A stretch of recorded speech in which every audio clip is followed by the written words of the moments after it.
De la monarchie à la propriété lucrative. Article de Laurent Léchine pour la propriétédusage.com. La reine Elisabeth II est morte. Vive la reine!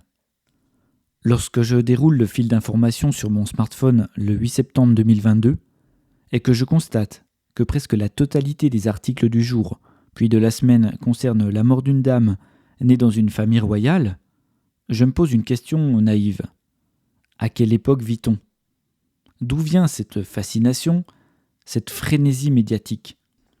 Dans une longue interview réalisée le 22 septembre 2021 pour le site internet Thinkerview, l'ambassadeur de Chine, mijoté à petit feu sur le pouvoir non démocratique et sans fin notable de Xi Jinping, finit par rétorquer à Sky, l'intervieweur, qu'il y avait encore des rois en Europe. Et il avait raison. En 2022, dans notre pays de cocagne, persistent 7 royaumes. Danemark, Norvège, Suède, Royaume-Uni, Espagne, Pays-Bas et Belgique. 3 principautés, Andorre, Liechtenstein et Monaco. Et une théocratie régie par le pape, le Vatican. Balayons devant notre porte avant de nous lancer dans les grandes leçons de morale. Par définition, la monarchie est un système politique et juridique autoritaire, inégalitaire et centralisé, dans lequel la transmission du pouvoir se dicte par la loi du sang. L'objet de cet article est de révéler la cohérence entre ce triptyque et le régime hybride qui, rappelons-le, consiste en une économie mixte publique-privée, dans laquelle la part socialisée permet d'assurer des rentes à la propriété lucrative, que ce soit par la réalisation d'infrastructures non rentables ou par la socialisation des pertes en cas d'imprudence ou d'irresponsabilité des propriétaires lucratifs lorsqu'ils lèguent des friches toxiques aux générations futures ou jouent au casino avec les dépôts des locataires ou la monnaie de singe émise par les banques centrales, monnaie censée éteindre les incendies allumés par ces mêmes propriétaires lucratifs. On retrouve aussi le triptyque autoritaire, inégalitaire, centralisé dans la colonne vertébrale des entreprises lucratives, puisque le pouvoir et la justice s'y exercent exactement de cette manière.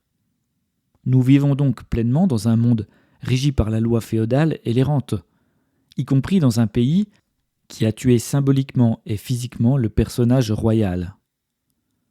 Les versions édulcorées des monarchies occidentales ont certes affaibli le roi jusqu'à le transformer en une espèce d'incarnation nostalgique, à tel point que nous pouvons nous demander si le citoyen doit continuer de financer des monarques dans un monde où ils ne produisent rien qui coûte leur train de vie, dans un monde où l'on cherche partout à optimiser le travail à la milliseconde et au centime près, où l'on rabote sans cesse le pouvoir d'achat des locataires par les deux bouts, la baisse des salaires et l'augmentation des prix et des taxes subventionnant les externalités négatives des propriétés lucratives.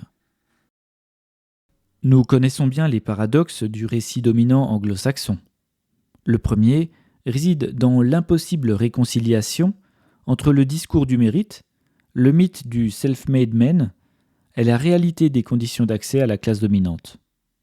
Le deuxième se trouve dans l'antagonisme éthique provoqué par la cohabitation entre monarchie et parlement.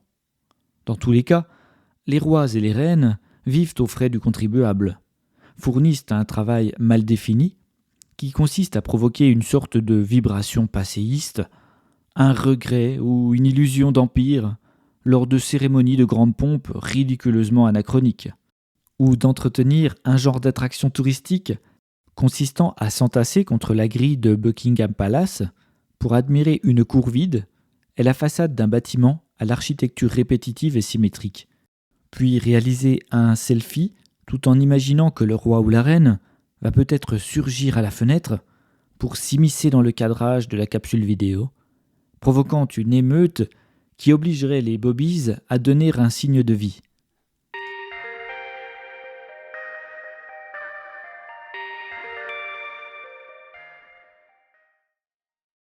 La monarchie est un culte irrationnel et artificiel dans lequel on surévalue les qualités réelles d'une personne ordinaire en la transformant en personnage de fiction.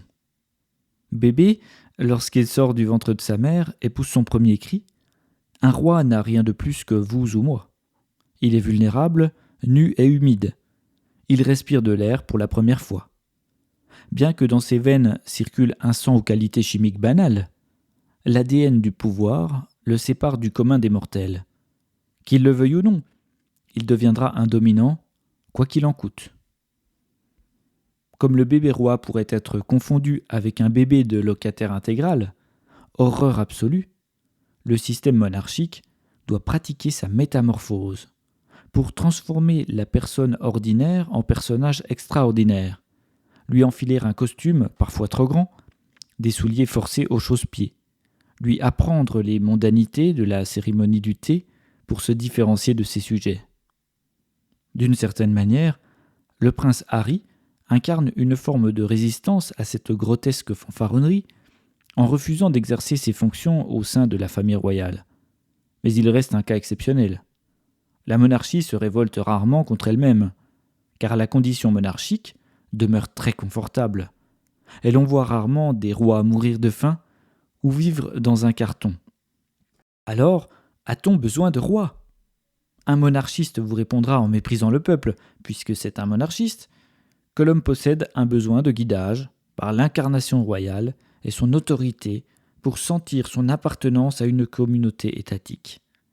Fasciné par la condescendance, il apprendra par cœur l'arbre généalogique de la famille royale, vous racontera les potins de la cour dans les moindres détails, comme si la vie des dominants avait une valeur largement supérieure à la vie d'un locataire intégral. Heureux d'être dominé, pour ne pas dire avec une pointe de masochisme refoulé, il vous récitera la fable monarchique avec le plaisir d'un enfant qui connaît bien sa poésie. Vous apprendrez avec lui combien les rois sont utiles, servent le peuple, aiment et se dévouent à leur sujet. En revanche, vous n'apprendrez pas comment se constituent les fortunes royales, ni comment elles pourraient servir à d'autres utilités, par exemple à payer des outils de production à ceux qui n'en ont pas. Pour couronner le tout, le monarchiste vous servira aussi la fable du ruissellement, que même le président des États-Unis d'Amérique, Joe Biden, semble avoir enfin démystifié à 80 ans, là où n'importe quel enfant saurait prouver que la charité va toujours du pauvre au riche dans un système monarchique, et plus globalement dans un système féodal, comme le régime hybride par exemple. Non, la féodalité n'a pas disparu, puisque le principe du louage, de la délégation de l'usage, de la propriété en échange d'une rente, la définit et correspond au principe fondateur de la propriété lucrative. Bien sûr, sa forme a évolué, et on ne saurait comparer directement le vol d'un seigneur du Moyen-Âge ou des rois de Carthage avec la nature absconse du vol du surtravail par les propriétaires lucratifs. Dans les formes anciennes, la condition féodale était plus visible, mais aujourd'hui, le locataire est éloigné de ses maîtres désincarnés, diffusés dans une myriade de propriétaires lucratifs qui réussissent le tour de force de lui prélever une rente sans même l'informer de son prix. C'est le principe du salariat.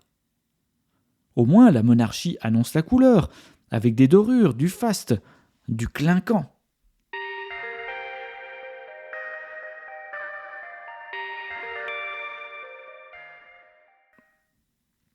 De plus, nous croyons avoir aboli les privilèges en supprimant la loi du sang. Mais c'est une illusion. Si depuis la Révolution, les titres de noblesse n'ont plus d'action sur l'accès gratuit aux propriétés lucratives, l'héritage patrimonial existe toujours et provoque les mêmes effets.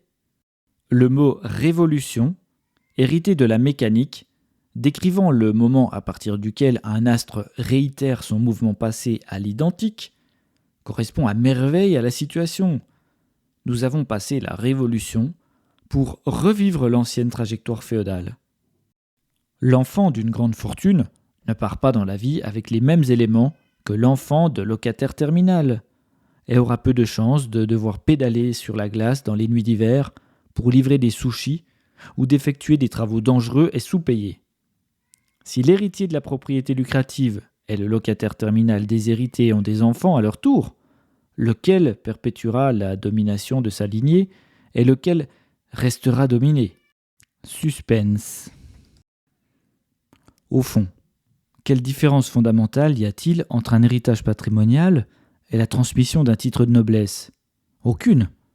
Le système autoritaire, inégalitaire, centralisé est une machine à reproduire la domination. Traverser la rue pour chercher un travail ou bien obéir à l'école ne peut rien changer à cette loi qu'il existe une distance incompressible entre l'héritier de propriétaire lucratif et le déshérité. L'héritier de propriétaire lucratif peut faire travailler les autres à sa place, en déléguant l'usage de ses propriétés obtenues gratuitement, en récoltant une rente en surtravail sur le dos des locataires soumis au rapport de chantage à la survie matérielle. N'est-ce pas exactement le principe féodal ? Parce qu'ils sont foncièrement inégalitaires et viennent détruire le libéralisme égalitaire, l'héritage patrimonial ou testamentaire doivent disparaître par un changement de mode de propriété. Imaginons que l'accès à la propriété soit gratuit, c'est-à-dire financé par le travail d'autres travailleurs à l'instant T. Vous pourrez créer votre entreprise de manière parfaitement libérale, parce que vous êtes jugé compétent et qu'il y a un besoin social de production à combler. Pour être juste, l'accès à la propriété ne doit pas se restreindre à une catégorie de personnes bien nées ou chanceuses, mais s'ouvrir à toutes les personnes désirantes et capables de produire. C'est le principe de la propriété d'usage universel. Pour clôturer la boucle, lorsque cesse la mobilisation de l'outil de production que la société a fourni gratuitement, le propriétaire privé sortant la transmet au futur usager, qui deviendra le nouveau propriétaire de l'outil de production. Nous ne sommes pas ici dans une forme de communisme, puisqu'entre ces deux extrémités, l'usager aura été propriétaire privé, propriétaire d'usage, et l'État ne se sera pas mêlé de la production. Si l'on pousse cette logique, il devient inutile d'économiser pour transmettre un pécule à ses enfants, puisque l'accès à la propriété des outils de production sera gratuit pour eux. La classe précapitaliste d'avant la Révolution a su habilement prendre le contrôle des propriétés lucratives, autrefois réservées à la noblesse et au clergé. De cette manière, les lois féodales ont été généralisées à une caste d'héritiers.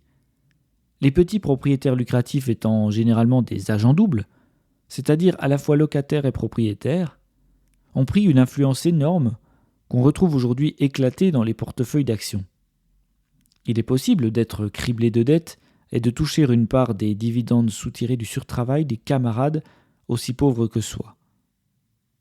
Ce qui va contre l'imaginaire simplifié du gros monsieur avec son cigare et son chapeau, regardant les moutons rentrer dans son usine. Il en résulte que la loi féodale n'a jamais cessé, et la mort de la reine Élisabeth II ne changera rien à la condition des locataires intégraux, pour lesquels elle n'a jamais bougé durant son long règne.